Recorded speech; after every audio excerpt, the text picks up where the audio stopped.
This Day in Sports History.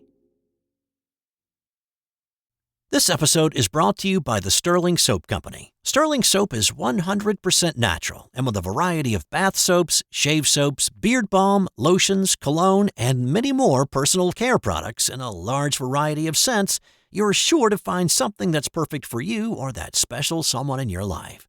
Check them out at sterlingsoap.com. Well, hey there, and welcome back to another edition of This Day in Sports History, a member of the Sports History Network where you can find more great podcasts and more info by simply going to sportshistorynetwork.com. It's August 4th, and on this day in 1936, Jesse Owens won gold in the long jump, but unlike the story that emerged soon after, he did not get the help of a German athlete to do it. It's a story that you've probably heard numerous times. 1936 Berlin Olympics. This is Hitler's showcase of his Aryan ideal. And there's American Jesse Owens, a black athlete, teetering on the brink of not qualifying for the long jump final after fouling on his first two attempts. But he received some advice, apparently, from Karl Lewis Long, a German long jumper who was competing against Owens. According to the story, Long advised Owens to take off 6 inches behind the boards to ensure that he did not foul. The 6 inches would cost him a little distance, but it would still be enough to qualify for the final. Now, I have seen this portrayed myself in a movie that I can't remember the name of, where Long actually put a towel down before the takeoff as a target and proof of Owens' legal jump. In a 1964 film shot by Bud Greenspan titled Jesse Owens Returns to Berlin, Owens himself told the story to Long's son Kai about how his dad gave him a long talk and offered advice to qualify in the event. And yet, it never happened. Credit for digging up the truth belongs to Tom Ecker, author of Olympic Facts and Fables. He pointed out that famed sports writer Grantland Rice thought the story was made up from the beginning, saying he'd had binoculars aimed at Owens the entire time and did not see Long approach Owens at all. Eckert had heard Owens' retelling of the story for decades, and he noticed subtle differences in his retelling, and so he asked him directly in 1965. Now, that's 1 year after that movie was released, in which he actually confirmed the story. So Ecker asked Owens directly, "Did the German actually give you advice prior to this jump?" To which Owens finally admitted it was an invented story. It was too good of a story not to tell, he said, but it was false. Owens did jump well behind the foul line and easily qualified for the final. He then battled with Long in one of the great long jump finals in Olympic history. Owens bested Long's initial jump with a jump of his own of 25 feet 9 3/4 inches. Long equaled that on his next jump.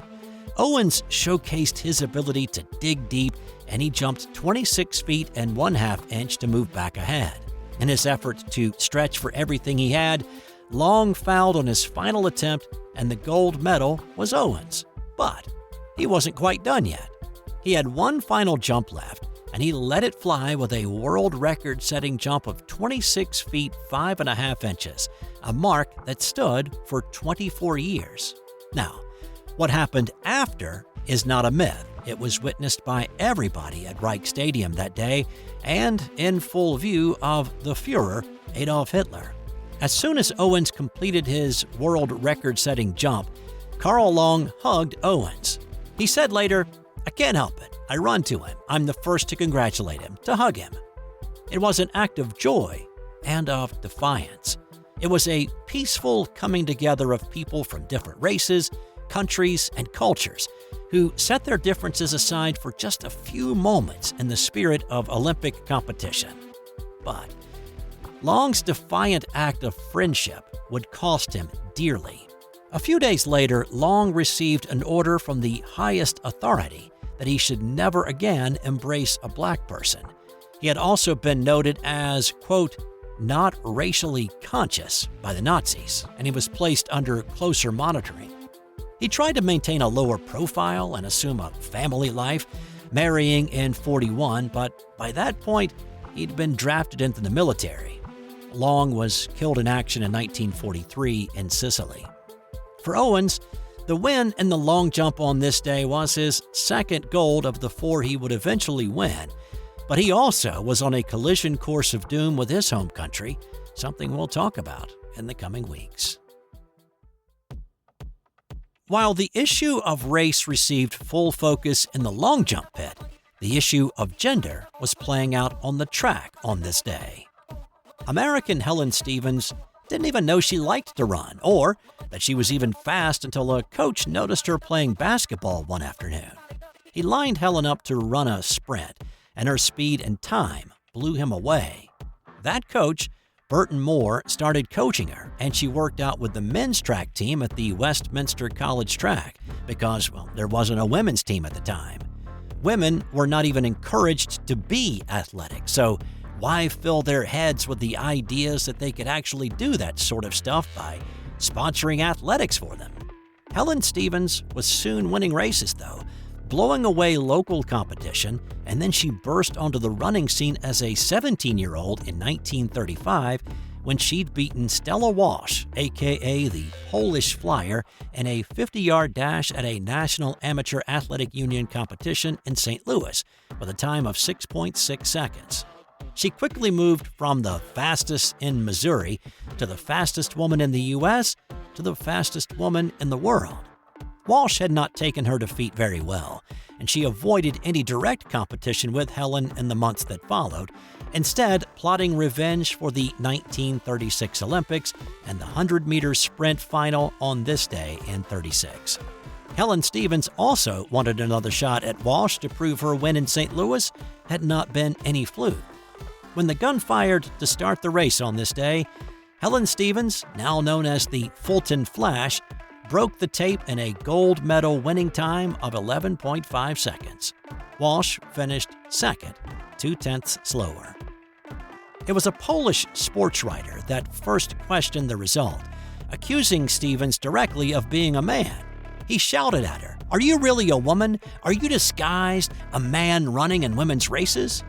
Now, at 5 feet 11.5 inches tall, Helen was bigger than most women of the time. She had obviously eschewed domestic homemaking duties in pursuit of athletic pride, and so that was used also as evidence that maybe she wasn't a she after all. She had a deeper voice than most women. If she didn't look like a woman, didn't sound like a woman, then most certainly she was a man parading as a woman. German officials assured everybody that Helen was female because she, like all other female athletes, had been subjected to physical examinations prior to the competition. After the race and medal ceremony, Helen was beckoned to meet Hitler. She did not want to meet the man at all, but was told refusing the invitation was not an option, and so she went to meet the Nazi leader. He gave her the Nazi salute. She did not return that gesture, instead offering her hand for a shake instead. He said she would make a better competitor for Germany, giving her Aryan appearance.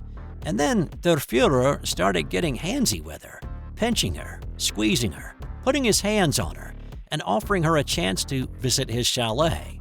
Now, whether that was his weird way of trying to seduce her or whether he wanted a closer look to prove to himself she was an actual woman, well, that's not clear. But the questions about her gender identity did not end there. Helen said prior to the trip back to the U.S., American Olympic officials performed another physical examination to prove she was, once again, a woman. A Pennsylvania newspaper writer reached out to Helen's mother to ask if Helen had been born female, to which she replied her daughter was absolutely a girl. The Harrisburg Telegraph titled their subsequent article, "Helen Stephens is real girl." Look magazine published an article after she returned home from the games with a headline asking, "Is this a man or a woman?" Helen Stephens, the woman who just won gold in the Olympics, soon had her full athletic scholarship to William Woods University revoked, with the university's president saying the publicity questioning her gender and rumored romantic encounters with other women was embarrassing the school. Helen Stephens just wanted to run. She loved competing and she loved winning. And yet, she stopped running after finding herself in the bright, uncomfortable spotlight as the first woman caught up in gender politics.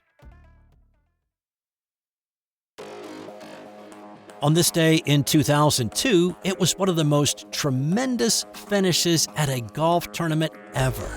This was the old International that played the modified Stableford system, and if you're not familiar with the Stableford scoring system, well, you get points for birdies, eagles, double eagles, so it really awards the bold golfer, and as opposed to the usual lowest score wins, in the Stableford system, the highest score wins.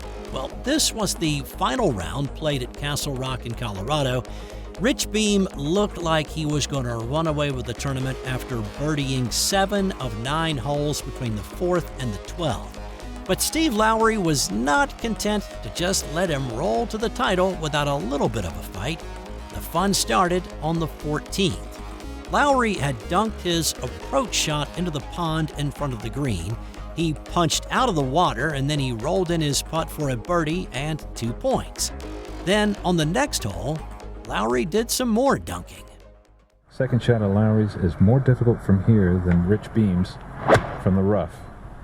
It's a difficult angle. He has to be absolutely perfect. And it is. Brilliant shot. That was an eagle, and good for another 5 points, and it narrowed Beem's once sizable double-digit lead to just a 3-point advantage. Beem could hear the footsteps, though. Playing a hole ahead of Lowery, Beem rolled in a 16-foot eagle putt on the 17th to add 5 points to his tally, and it turned out to be just enough. Lowery was not done pulling off miracle shots. Standing in the 17th fairway, 204 yards away with a 6-iron in his hand and down by 9 points, Lowery hit another bullseye. Of course, we've had 2 double eagles in the history of the International. One of them was here by Jim Gallagher. Steve Lowery could use that. Well, you'd rather make an aggressive swing under this circumstance.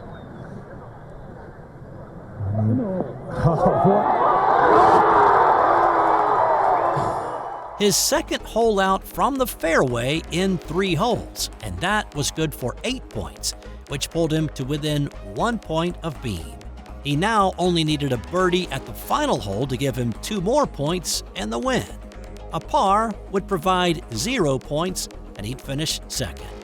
Lowery hit another great approach to the 18th, leaving himself with a 10-footer to win. 1 putt for victory.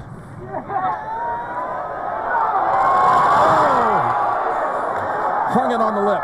And Peter was right. The ball just did not move to the right.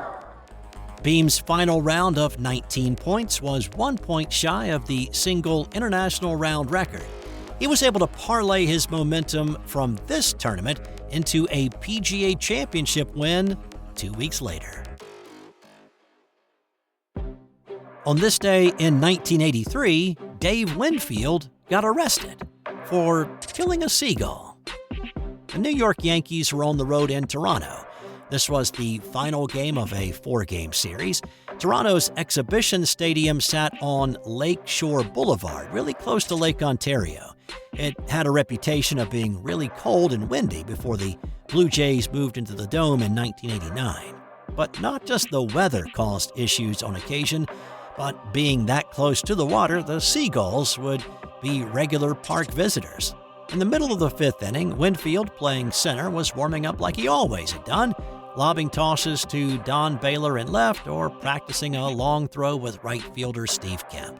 Well, it was time for the Jays to take some swings in the bottom half, and so Winfield winged his baseball towards the Blue Jays ball boy, who was in front of the Yankees bullpen in right center. But the ball skipped past the ball boy and crashed into a seagull hanging out in the grass. The gull died instantly, feathers everywhere. The ball boy grabbed a towel and gingerly scooped the bird from the turf. In mock tribute, Winfield pulled off his hat and put it over his heart. But he didn't realize that the seagull was on Canada's list of endangered species and beloved by Canadians. First, Toronto fans believed Winfield had thrown at the bird intentionally, and then they did not appreciate his mockery, and so they started booing him. There were even a few bottles tossed in his direction. The Yankees went on to win the game, largely due to Winfield's 2 hits and 2 RBI. After the game, though, Toronto police came to the Yankees' locker room and arrested Winfield on the charge of cruelty to animals. He was taken to the local precinct, booked, made to pay a $600 fine, and released.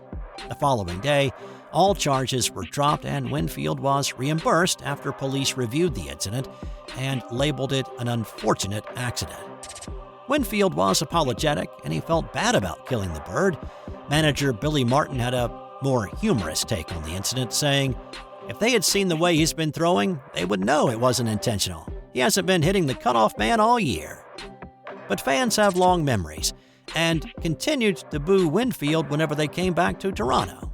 Well, that was until 1992, when Winfield was actually traded to the Blue Jays. He hit .290 with 26 RBI, finished 5th in the MVP balloting, and then he helped them to win their first ever World Series. Winning really does cure everything. Let's stick with news of the weird a little while longer and talk about the oddity that happened on this day in 1982, when Joel Youngblood became the only player in Major League Baseball history to play for 2 different teams in 2 different cities on the same day.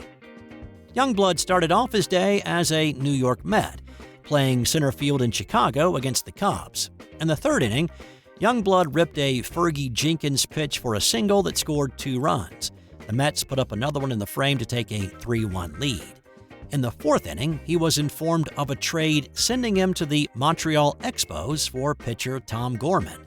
The Expos were playing a night game in Philadelphia, so Youngblood packed up his stuff, said goodbye to his Mets teammates, and headed to the airport. He got to the Phillies Veterans Stadium in the 3rd inning, was inserted into right field in the 6th, and managed to get a hit off Steve Carlton in his only plate appearance. The Expos lost 5-4. So, not only did Joel Youngblood play for 2 different teams in 2 different cities on the same day, he got a hit in both, and those 2 hits came off of 2 future Hall of Fame pitchers.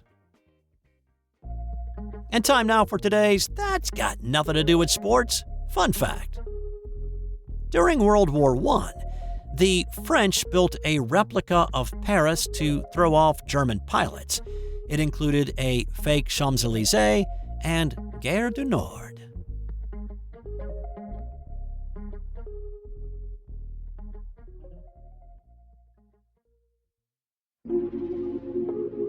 This has been an original Thrive Suite production.